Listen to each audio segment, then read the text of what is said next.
വയനാട്ടിലെ എടവക ഗ്രാമപഞ്ചായത്ത് ഓഫീസിന് ISO അംഗീകാരം. ഓഫീസിൽ നിന്ന് നൽകുന്ന സേവനങ്ങളുടെ വേഗതയും ഗുണമേന്മയും കണക്കിലെടുത്താണ് അംഗീകാരം. പഞ്ചായത്ത് ഓഫീസിൽ നടന്ന ചടങ്ങിൽ ആഭ്യന്തരമന്ത്രി രമേശ് ചെന്നിത്തല അംഗീകാര പ്രഖ്യാപനം നടത്തി. ഗ്രാമപഞ്ചായത്തിലെ പൗരന്മാർക്ക് തൃപ്തികരമായ രീതിയിലും കാലവിളംബമില്ലാതെയും സേവനം ഉറപ്പുവരുത്തുന്നതിനുള്ള അംഗീകാരമായാണ് എടവക പഞ്ചായത്തിന് ISO സർട്ടിഫിക്കേഷൻ ലഭിച്ചത്.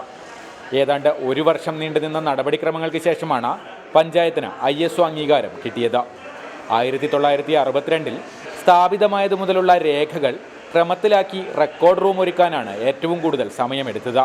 പഞ്ചായത്ത് കാര്യാലയത്തിന്റെ ഫ്രണ്ട് ഓഫീസ് കൂടുതൽ ജനസൗഹൃദപരമാക്കുക, ജനപ്രതിനിധികൾക്കും ജീവനക്കാർക്കും ആവശ്യമായ പരിശീലനം, കാര്യക്ഷമമായ ഇന്റേണൽ ഓഡിറ്റ് തുടങ്ങിയവയായിരുന്നു മറ്റൊരുക്കങ്ങൾ. ഇപ്പോൾ വളരെ മുൻകാലങ്ങളെയൊക്കെ അപേക്ഷിച്ച് ജനങ്ങൾ വന്നു കഴിഞ്ഞാൽ വളരെ പെട്ടെന്ന് അവർക്ക് ഇപ്പോൾ ഒരു ഡെത്ത് സർട്ടിഫിക്കറ്റ് ആണെങ്കിലും ബർത്ത് സർട്ടിഫിക്കറ്റ് ആണെങ്കിലും നമുക്കൊരു 5-6 മിനിറ്റിനുള്ളിൽ അവർക്ക് ആ സർട്ടിഫിക്കറ്റ് കൊടുക്കാൻ പറ്റുന്നു എന്നുള്ളതാണ് ഏറ്റവും പ്രധാനപ്പെട്ട ഒരു കാര്യം. ഇ ഗവേണൻസ് ഫലപ്രദമായി നടപ്പാക്കിയതിലൂടെ പഞ്ചായത്ത് ഓഫീസിനെ പേപ്പർലെസ് ഓഫീസാക്കി മാറ്റാനും മൊബൈൽ ആപ്ലിക്കേഷനിലൂടെ സേവനങ്ങൾ നൽകാനും കഴിഞ്ഞു. എടവക പഞ്ചായത്ത് ഓഫീസിൽ നടന്ന ചടങ്ങിൽ ആഭ്യന്തരമന്ത്രി രമേശ് ചെന്നിത്തലയാണ് ISO അംഗീകാര പ്രഖ്യാപനം നടത്തിയത്. റിപ്പോർട്ടർ, വയനാട്.